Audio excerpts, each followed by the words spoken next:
लाल बहादूर शास्त्री, घर एकीकडं, मध्ये गंगा नदी आणि पलीकडं शाळा. रोज काठावर जाऊन उभा राहायचे, नौकेत बसायचे आणि मग शाळेपर्यंत पोहोचायचे. पण परिस्थिती हलाखीची, गरिबीची, खिशात पैसे नसायचे. एके दिवशी शाळेत जाण्यासाठी गंगेच्या काठावर आले. बराच वेळ उभा राहिले. नाविकांना विचारलं, लाल बहादूर येतोयस ना? लाल बहादूर म्हटले, नाही, जा तुम्ही. का रे? पैसे नाहीयेत माझ्याकडं. अरे मग उद्या दे. पण उद्या तरी कुठून येतील? अरे मग आल्यावर दे. नको, आई सांगते, आपलं ओझं दुसऱ्याच्या डोक्यावर नको, तुम्ही जा, मी येईन. नाव निघून जायची. लाल बहादूर शास्त्री अंगावरचे कपडे काढायचे, त्या कपड्यात स्वतःची वह्या पुस्तकं गुंडाळायचे, त्याचा मुंडा असं डोक्याला बांधायचे आणि सरळ गंगेत उडी घ्यायचे. झपाझप पोहत पलीकडच्या काठावर पोहोचायचे. परत काठावर कपडे घालायचे, वह्या पुस्तकं हातात आणि मग शाळेत जाऊन बसायचे. परिस्थितीशी लढणारे ते लाल बहादूर शास्त्री या देशाचे पंतप्रधान झाले. संघर्ष तुम्हाला घडवतो. रामेश्वरमला पेपर वाटायचं काम करणारे एपीजे अब्दुल कलाम या देशाचे राष्ट्रपती झाले. तुम्ही कसे आहात, गरीब की श्रीमंत, याच्यावर तुमचं यश ठरत नाही, हे पहिलं लक्षात असू द्या. सगळ्यात महत्वाची गोष्ट आहे ती. फिलिपाईन्स देशामध्ये रिहा बुलोज नावाची एक 11 वर्षाची मुलगी एके दिवशी शाळेतून घरी आली. आल्या आल्या वडिलांना म्हणाली, बाबा, शाळेच्या धावण्याच्या स्पर्धेत माझा पहिला क्रमांक आला. वडिलांना प्रचंड आनंद झाला. अभिनंदन बेटा, खूप खूप खूप अभिनंदन, खूप छान.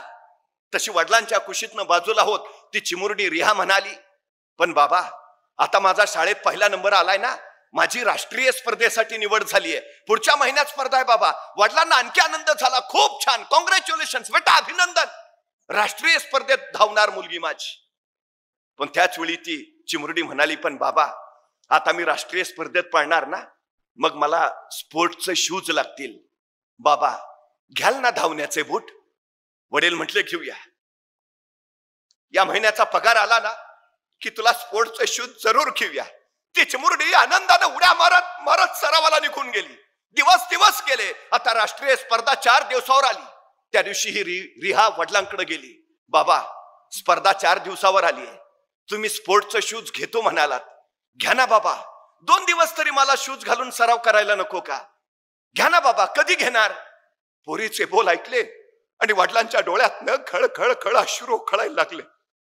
आलेला हुंदका दाबत म्हणाले, बेटा, घ्यायचे होते ग शूज तुला, पण या महिन्याचा पगारच नाही हातात आला, पैसे नाहीयेत बेटा माझ्याकडे, मला माफ कर, मी नाही घेऊ शकत बूट तुला. आपल्या वडिलांच्या डोळ्यातले अश्रू त्या चिमुरडीनं बघितले आणि स्वतःच्या अश्रू लपवत सरदिशी तिथून निघून गेली. मला शूज नाहीत, मी आता पळणारच नाही, मला बूट नाहीत ना, मी धावणारच नाही, असा नकारात्मक विचार तिनं केला नाही. मी पळेन, मी धावेन आणि मी जिंकेनही, या ध्येयानं ती स्पर्धेत उतरली. सगळे स्पर्धेतले स्पर्धक स्पोर्ट्सचे कपडे घातलेले, स्पोर्ट्सचे शूज घातलेले आणि त्यांच्या रांगेत उभा आहे ही अनवाणी पायाची 11 वर्षाची चिमुरडी रिहा. आता काही क्षणात स्पर्धेला सुरुवात होईल. सगळे स्पर्धक एका रांगेत उभा राहिले. प्रत्येकाच्या पायात स्पोर्ट्सचे शूज. या रिहाचं लक्ष सगळ्यांच्या पायाकडे गेलं आणि नंतर स्वतःच्या पायाकडे. स्वतःचे अनवाणी पाय पाहून तिला काय वाटलं कुणास ठाऊक, ती सरकन बाजूला झाली आणि जखमेवर बांधायच्या पट्ट्या तिनं स्वतःच्या पायावर बुटासारख्या बांधल्या आणि त्याच्यावर लिहिलं NIKE, नाईके. जणू नाईकेचे शूज घालून ती उभा आहे. आणि बघता बघता स्पर्धेला सुरुवात झाली. स्पर्धक पळायला लागले. ही अनवाणी पायाची रिहा धावू लागली. पाय ठेचकाळत होते, रक्ताळत होते, वेदना होत होत्या, पण तिला फक्त ध्येय दिसत होतं, जिंकायचंय, फक्त जिंकायचंय. बेभान पळत राहिली. 400 मीटर, 800 मीटर, 1500 मीटर या तिन्ही धावण्याच्या स्पर्धेत ती 11 वर्षाची चिमुरडी पहिली आली. तिनं 3 सुवर्ण पदक कमावली. ती चिमुरडी रिहा सांगते, परफॉर्मन्स बुटात नसतो, परफॉर्मन्स डोक्यात असतो. तुमच्या पायाला वेग बुटामुळे येत नाही, तुमच्या पायाला वेग तुमच्या उरातल्या जिद्दीमुळे येतो. मला जिंकायचं आहे ही विलक्षण जिद्द तुम्हाला जिंकूनच देते. या रिहाचा पराक्रम नायके कंपनीला कळाला आणि या नायके कंपनीनं जाहीर केलं, इथून पुढं या रिहाचा सगळा खर्च आमची कंपनी करेल. तुम्ही सुरुवात करा.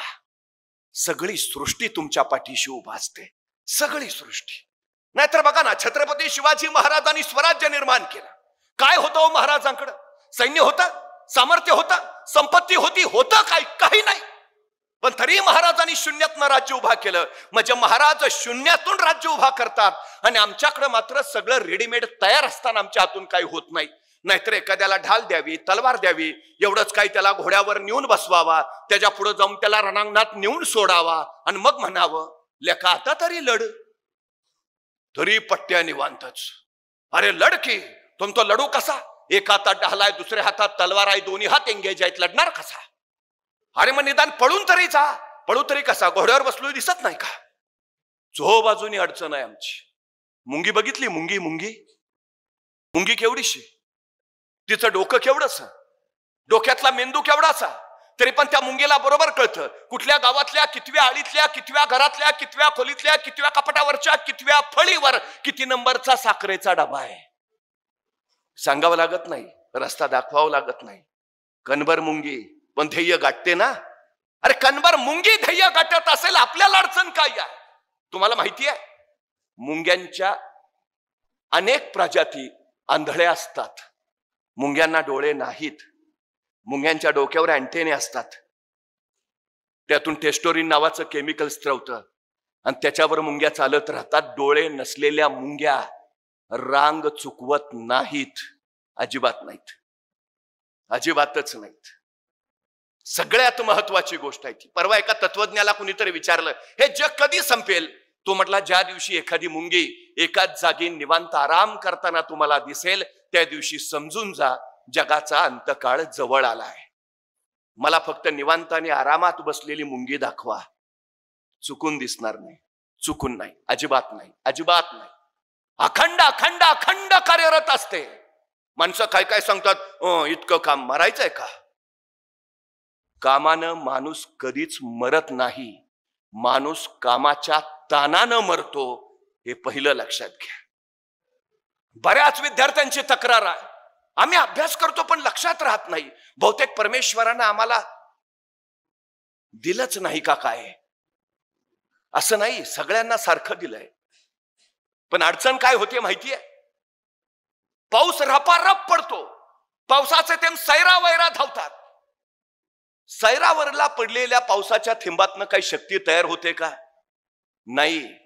पण हाच सगळा पावसाचा पाण्याचा ओघ जर एकत्र आला तर त्याचा झरा, मग नदी आणि मग समुद्र होतो. त्याच्याच धबधब्यावर मग वीज निर्माण करता येते. तुमच्या सगळ्या शक्ती ज्यावेळी एकत्र होतात त्यावेळी तुमचं मन एकाग्र होतं. तुमच्या मानसिक आणि शारीरिक ऊर्जा एकाच ठिकाणी केंद्रीभूत होतील. त्यावेळी तुमचं मन एकाग्र, आणि एकाग्र मन काहीही विसरू शकत नाही. ही सगळ्यात महत्वाची गोष्ट आहे. आम्ही शाळेत असताना एक प्रयोग करायचो, तुम्ही केला असेल. आपण वहीचा कागद जर उन्हात ठेवला तर जळतो का? पण तेच बहिरगोल भिंग घेतलं आणि उन्हात धरलं आणि कागदावर त्याचा किरण पाडला तर कागद 2 मिनिटात जळायला सुरुवात करतो. काय होतं असं? सूर्याचे सैरा वैरा असणारे किरण त्या बहिरगोल भिंगात केंद्रीभूत होतात आणि त्या सगळ्या किरणांचा मिळून एकच तीव्र किरण त्या कागदावर पडतो आणि कागद जळतो. सगळी ताकद एकत्र येते. तुमच्या मनाला तुम्हाला बहिरगोल भिंगासारखं करायला हवं. मग मग तुम्ही कदापि काहीही विसरणार नाही. सगळ्या शक्ती एकत्र, सगळी ऊर्जा एकत्र, मग काहीच अडचण नाही. आणि ताण कधी येतो? कामानी नाही, काम साठलं की ताण वाढतो. काम कधी साठतं? रेंगाळत ठेवलं की. रेंगाळत कधी ठेवतो? इच्छाशक्ती नसली की. इच्छाशक्ती कधी नसते? ध्येय नसलं की. ध्येय कधी नसतं? गांभीर्य नसलं की. गांभीर्य कधी नसतं? काय जन्माला आलोय तेच माहिती नसलं की. सगळ्यात महत्वाची गोष्ट काय आहे? ज्याला गांभीर्य आहे स्वतःच्या आयुष्याचं, तो एक क्षणही वाया घालवत नाही, अजिबात नाही, विषयच नाही. एक एक क्षण वाया घालवत नाही. ज्याला वेळेचं मोल कळालं त्याला आयुष्याचं महत्व कळालं. ही सगळ्यात महत्वाची गोष्ट आहे. 5 वर्षाचं महत्व जर तुम्हाला माहिती करून घ्यायचं असेल तर निवडणुकीत पराभूत झालेल्या एखाद्या उमेदवाराला विचारा, तो सांगेल तुम्हाला 5 वर्ष किती महत्वाची. 1 वर्षाचं महत्व जर तुम्हाला माहिती करून घ्यायचं असेल तर नोकरी न मिळालेल्या एखाद्या बेरोजगार युवकाला विचारा, 1 वर्ष किती महत्वाचं. तो वर्षाच्या महिन्याच्या पगाराचा आकडा काढेल, वर्षाचा हिशोब मांडेल, सांगेल माझं एवढं नुकसान झालं. त्यावेळी कळेल आम्हाला 1 वर्ष किती महत्वाचं. 1 आठवड्याचं महत्व जर तुम्हाला माहिती करून घ्यायचं असेल तर एखाद्या साप्ताहिकाच्या संपादकाला विचारा, 1 आठवडा किती महत्वाचा. तो सांगेल तुम्हाला आठवड्याचं महत्व. 1 दिवसाचं महत्व जर माहिती करून घ्यायचं असेल तर मजुरीनं मिळालेल्या एखाद्या मजुराला विचारा. मजुरी अभावी खोपटातली चूल ज्यावेळी पेटत नाही आणि चुलीतली आग ज्यावेळी पोटात पेटते त्यावेळी तो सांगेल तुम्हाला 1 दिवसाचं महत्व. 1 तासाचं महत्व जर तुम्हाला माहिती करून घ्यायचं असेल तर जगजेत्या अलेक्झांडरला विचारा. जगाचा बादशाह होता, जगाचा सम्राट होता, पण मृत्यूशय्येवर पडला होता आणि आपल्या वैद्याकडे केविलवाणी प्रार्थना करत होता की फक्त 1 तास, फक्त 1 तास, 1 तास मला जगवा. त्या जगजेत्या अलेक्झांडरला विचारा 1 तास किती महत्वाचा. 1 मिनिटाचं महत्व जर तुम्हाला माहिती करून घ्यायचं असेल तर अमेरिकेच्या वर्ल्ड ट्रेड सेंटरवर ज्यावेळी विमान हल्ला झाला, तो विमान हल्ला होण्यापूर्वी त्या इमारतीतनं फक्त 1 मिनिट आधी सुरक्षित बाहेर पडलेल्या एखाद्या इस्माला विचारा 1 मिनिट किती महत्वाचा. आणि 1 सेकंदाचं महत्व जर तुम्हाला माहिती करून घ्यायचं असेल तर 1 सेकंदासाठी ऑलिम्पिक मध्ये सुवर्ण पदक हुकलेल्या एखाद्या धावपटूला विचारा 1 सेकंद किती महत्वाचा. मग सेकंदा, मिनिटा, तासा, दिवसाचं मोल जर एवढं असेल तर आम्हाला मिळालेल्या आयुष्याचं मोल किती असेल. हा तुमचा काळ घडण्याचा काळ आहे, स्वतःचं आयुष्य घडवण्याचा काळ आहे. हा काळ तुम्ही गाढवासारखे कष्ट केलेच पाहिजेत तर तुम्ही आयुष्यात राजासारखं जगाल. पण या शैक्षणिक कालखंडामध्ये तुम्ही जर राजासारखे जगत राहिलात तर आयुष्यभर गाढवासारखे कष्ट करावे लागतील. हे पहिलं लक्षात असू द्या. प्रत्येक क्षण आपल्या ध्येयासाठी खर्च केला पाहिजे. प्रत्येक क्षण. तुम्हाला असं वाटेल आताच काय, नंतर बघू, नाही. गेलेला क्षण कधीही आजपर्यंत परत आला नाही, अजिबात नाही. वेळ साठवता येत नाही, वेळ गोठवता येत नाही, वेळ घड्याळ बंद करून वाचवता येत नाही, वेळ दुसऱ्याला उसना देता येत नाही, वेळ कुणाचा उधार घेता येत नाही. वेळ एकदाच हाताशी येतो. आलेल्या क्षणाची ज्याला संधी करता आलं आणि संधीचं ज्याला सोनं बनवता आलं त्याला यश जिंकता येतं. हे पहिलं लक्षात असू द्या. एक एक क्षण अत्यंत महत्वाचा आहे, अत्यंत महत्वाचा आहे. 2963 वनडे मॅचेस झाल्या, वनडे मॅचेस क्रिकेटच्या. पण 2963 मॅचेस मध्ये आजपर्यंत एकालाही वनडेत द्विशतक करता आलं नाही, अजिबात नाही, जमलंच नाही. 50 ओव्हरमध्ये एकट्याच्या 200 धावा शक्यच नाही, अशक्य, इम्पॉसिबल, कुणालाच नाही जमलं. पण वयाच्या 16व्या वर्षी ज्यांनी क्रिकेटच्या मैदानावर पदार्पण केलं ते सचिन तेंडुलकर फेब्रुवारी 2010 मध्ये मैदानावर उतरले आणि 2963 वनडे नंतर पहिलं द्विशतक सचिन तेंडुलकरनी झळकावलं. कोण म्हटलं अशक्य आहे? आय कॅन, मी करेन, केलं. 2963 मॅचेस नंतर पहिलं द्विशतक सचिन तेंडुलकरचं. दुसऱ्या दिवशी पत्रकारांनी सचिन तेंडुलकरला प्रश्न विचारला, तुम्ही एवढा द्विशतकाचा विक्रम केला, दुसऱ्या दिवशी सकाळी उठल्या उठल्या पहिले सगळे पेपर हातात घेतले असतील, सगळ्या पेपरमध्ये फ्रंट पेजला तुमच्या बातम्या, मास्टर ब्लास्टर सचिन तेंडुलकरचं द्विशतक. सकाळी उठल्या उठल्या तुम्ही पहिला मोबाईल हातात घेतला असेल, सगळ्यांचे अभिनंदनाचे मेसेज, कॉंग्रॅच्युलेशन, पहिले मोबाईल घेऊन मेसेज बघत बसला असाल. सचिन तेंडुलकर काय म्हटला माहितीये? सचिन तेंडुलकर म्हटला, 25 वर्ष झाली रोज सकाळी 6 वाजता मी मैदानावर नेटमध्ये सराव करत असतो. 25 वर्ष रोज सकाळी 6 वाजता मैदानावर नेटमध्ये. मी रविवारची सुट्टी घेतली नाही, मी दसरा दिवाळीला घरी थांबलो नाही. 25 वर्ष रोज सकाळी 6 वाजता मैदानावर. मी जर सकाळी उठून पेपर हातात घेऊन बसलो असतो तर मी क्रिकेटचा देव झालोच नसतो. मी जर मोबाईल काढून बसलो असतो मला भारतरत्न मिळालाच नसता. माझ्या ध्येयाचा अव्याहतपणे पाठलाग करत आलो, म्हणून हे यश आहे. आमचं काय? उठला की पहिला मोबाईल. कोण आहे आपण? सीएम आहे का डीसीएम आहे? नाही, महाराष्ट्रात काय घडलंय कळलं पाहिजे. कशासाठी? ज्यांनी मोबाईल निर्माण केला तो शास्त्रज्ञ सांगतो मुलांना किमान 18 वर्षापर्यंत मोबाईल देऊ नका. त्यानं स्वतःच्या मुलालाही 18 वर्षापर्यंत मोबाईल दिला नाही, अजिबात नाही. 12वीच्या गुणवत्ता यादीत येणाऱ्या मुलांच्या मुलाखती जर कधी ऐकल्या तर ते सांगतील 2 वर्ष मी मोबाईलला हात लावला नाही. 2 वर्ष. तुम्हाला यश जिंकायचं आहे ना, अनवॉन्टेड डेव्हिल बाजूला ठेवावा लागेल तुम्हाला. आणि आत्ता मोबाईल हातात घेतला ना, आयुष्यभर मोबाईलच्याच गेम खेळाव्या लागतील. आयुष्याचा गेम तुमच्या हातातनं गेलेला असेल हे पहिलं लक्षात असू द्या.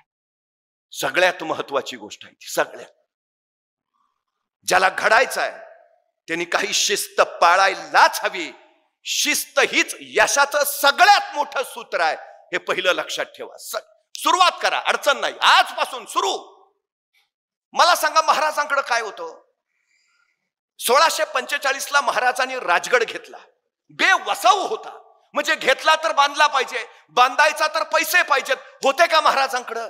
नव्हते. मग महाराज असं म्हटले का आता घेतला राजगड तर बांधला पाहिजे, बांधायचा तर फंड्स पाहिजेत, आहेत कुठं आपल्याकडं, मग कशाला घ्या, बघू फंड्स आल्यावर.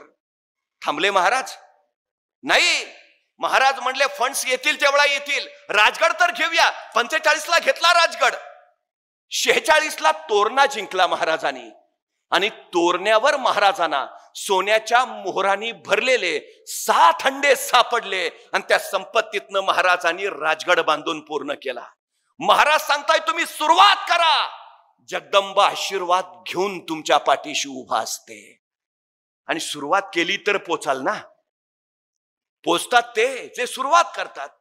एका मावळतीच्या वेळेला डोंगराच्या पायथ्याला एक सद्ग्रस्त उभा होता. मी तिथूनच निघालो होतो. त्याला विचारलं का थांबलाय? तो म्हटला नाही, डोंगरावर जायचं आहे. म्हटलं जा ना. मग नाही, अंधार आहे ना. मग मी त्याला माझ्या हातातला कंदील दिला, म्हटलं जा आता.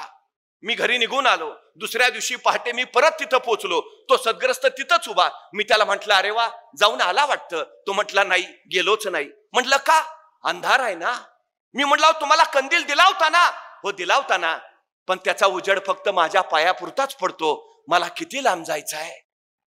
अरे भल्या माणसा, तू चालायला सुरुवात तर कर, उजेड आपोआप तुझ्या पावलाबरोबर येत जाईल. सुरुवात करणं फार महत्वाचं आहे. 1670 साली मोगल मराठा संघर्ष प्रचंड वाढला. मोगलांची फौज 1 लाखाच्या पुढं आणि महाराजांची अवघी 20,000. मग महाराज असं म्हटले का त्यांची 1 लाख आपले 20,000, डिपॉझिट पण राहणार नाही, कशाला अर्ज भरा? नाही, महाराज म्हणले 20 तर 20 सुरुवातच करूया. असं नाही म्हटले बघू आपली लाखभर करून मग लढायचं ठरवू. नाही, 20 तर 20 सुरुवात तर करू. केली. 1670 ला महाराजांनी प्रबळगड जिंकला आणि प्रबळगडाची पाहणी करायला महाराज पालखीत बसून गडावर निघाले. पालखीतून प्रबळगडावर न जाताना महाराजांच्या शेल्याचं एक टोक तिथल्या बोरीच्या झाडाच्या फांदीच्या काट्यात अडकलं आणि महाराजांना ताण बसला. तसे महाराज म्हणाले पालखी थांबवा. पालखी थांबली आणि महाराज सोबत त्यांना म्हणाले हे बोरीचे झाड आमच्या पुढे जाण्यावर आक्षेप घेते आहे. हे बोरीचे झाड आम्हाला पुढे जाण्यापासून अडवते आहे. हे बोरीचे झाड आम्हाला काही सांगू पाहते आहे. इथं काहीतरी आहे आहे आहे. खाना. माणसं कामाला लागली, खाणायला लागली. 5-6 फूट गेली, दगडी भिंत सापडली, उकरली. 27 घागरी आणि 4 कढया एवढं सोनं महाराजांना तिथं सापडलं. त्या संपत्तीतनं महाराजांनी शस्त्रसज्ज सैन्य उभा केलं आणि मोगलांच्या विरोधातला लढा तीव्र केला. महाराज सांगतायत तुम्ही सुरुवात करा, सगळी सृष्टी मदत घेऊन तुमच्या पाठीशी उभा असते. सगळी सृष्टी. तुम्ही ठरवायला हवं, सुरुवात करायला हवी. बाकी काही अडचण नाही, अजिबात काही अडचण नाही. सगळ्यात महत्वाचं आहे ते सगळ्यात तुमचे कष्ट हीच तुमची यशाची सर्वोत्तम पायरी आहे. कष्टाच्या पायरीवरच तुमचं यश उभं असतं. जिथे कष्ट नाहीत तिथं यश सावलीलाही उभा राहत नाही.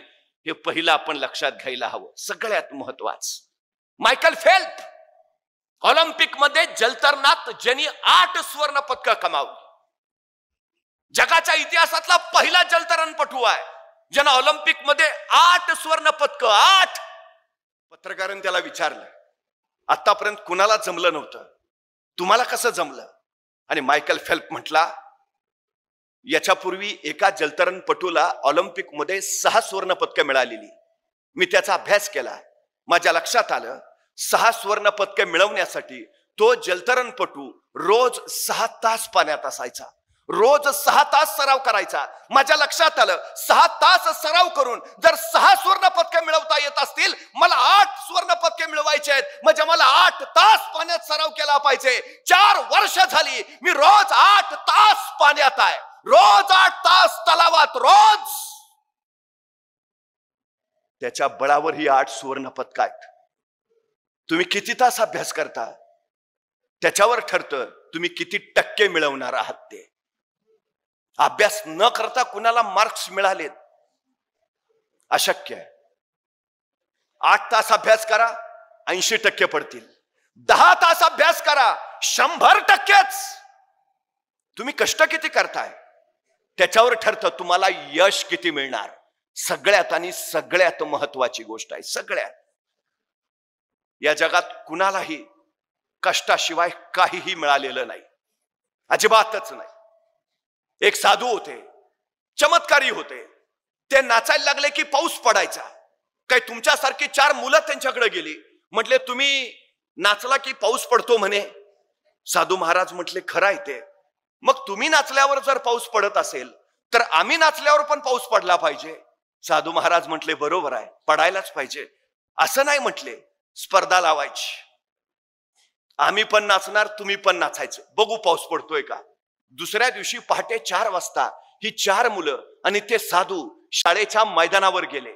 साधू महाराज म्हटले तुम्ही सुरू करा.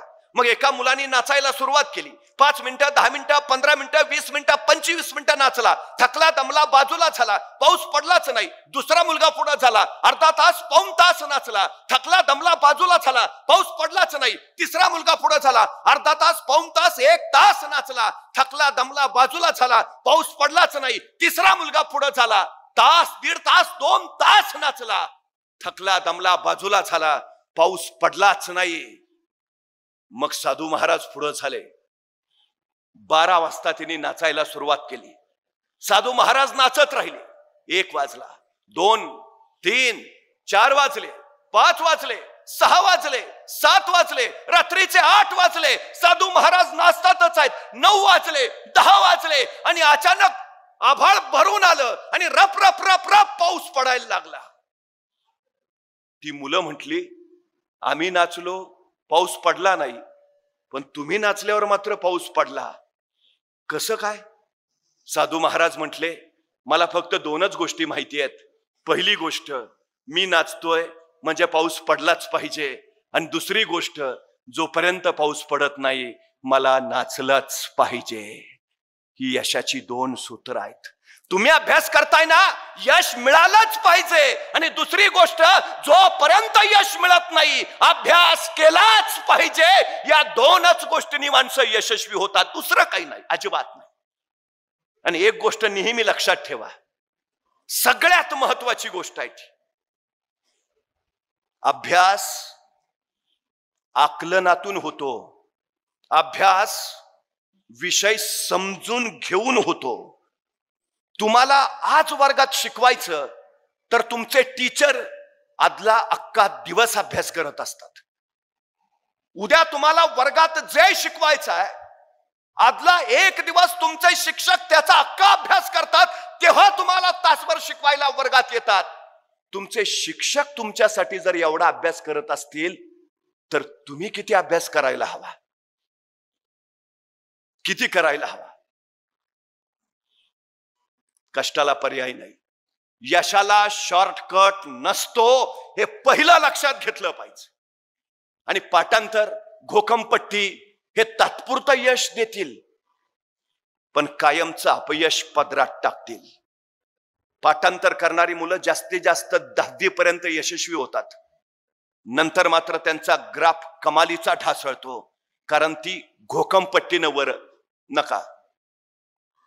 आकलन करून घ्यायला हवं विषयाचं, विषय समजूनच घ्यायला हवा, तरच तो चिरंतन लक्षात राहतो, चिरंतन. आणि नाही लक्षात आलं विचारा ना, टीचर्स त्याचं समाधान करायला आहेत, त्या करतातच. पण आमची अलीकडची अडचण अशी आहे हल्ली मुलं प्रश्न विचारत नाहीत, कारण त्यांच्याकडे जिज्ञासा नावाचा गुणच राहिला नाही.